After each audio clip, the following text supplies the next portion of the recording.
Modern dating profiles promise a seamless way to connect, but they function a lot like massive digital data sweeps. You swipe, you match, and immediately you're trading terabytes of personal history.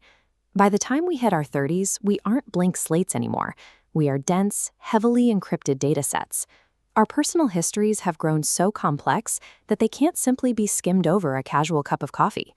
We carry the weight of past marriages, exhausting careers, and the physical toll of long-term treatments. These aren't just stories. They are biological and emotional realities that define our current capacity. And this is exactly where new relationships tend to stall.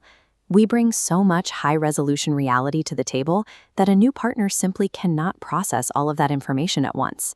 In the early days of medical imaging, low-field MRI machines struggled with this exact problem. To capture a readable image without overwhelming interference, radiologists had to look at massive 15-millimeter thick slices of the body. But as technology advanced, scanners shifted to digitizing entire spatial volumes using 3D isotropic voxels, perfectly symmetrical sub-millimeter cubes of data. Suddenly, spatial resolution was flawless, capturing every microscopic detail. Yet this created a massive issue with the signal-to-noise ratio. By shattering the data into thousands of ultra-thin slices, the signal per voxel drops, the noise spikes, and a radiologist becomes completely overwhelmed by the sheer volume of images.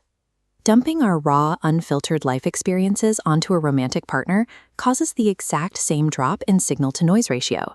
Handing someone 1,000 microscopic slices of your past might be honest, but it results in a portrait that is effectively unreadable. Clinical radiology found a solution to data fatigue. Modern workstations automatically stack those thousands of ultra-thin slices to create a multiplanar reconstruction. The clinical standard is an optimized thickness of 2 millimeters, balancing contrast and minimizing noise for the human eye. Successful modern dating requires this exact same optimization. When communicating over text with someone new, you have to format your history into 2-millimeter slices.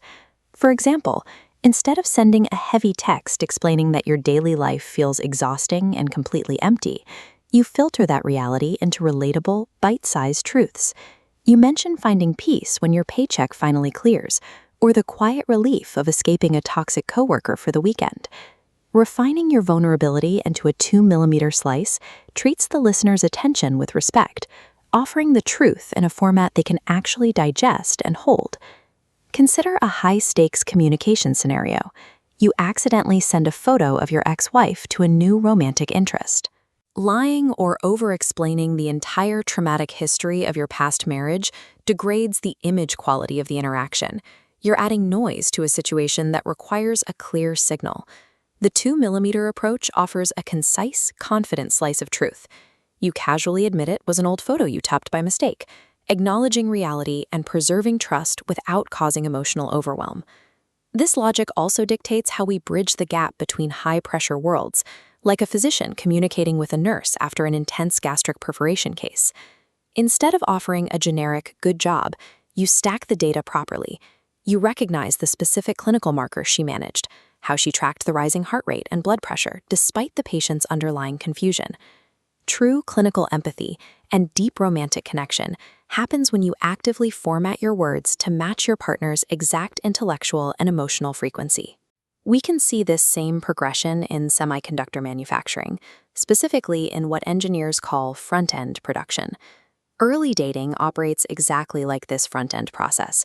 You are establishing the flat, foundational base of a relationship through light, accessible conversations. But to handle the massive data loads required by modern GPU clusters, silicon wafers have hit a physical limit. Engineers now use a back-end process called 3D stacking.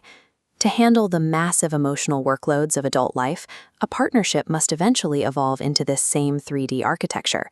You can only stack heavy, complex realities, like clinical burnout or fertility struggles, if you have already built and optimized those flat, foundational front-end layers of trust.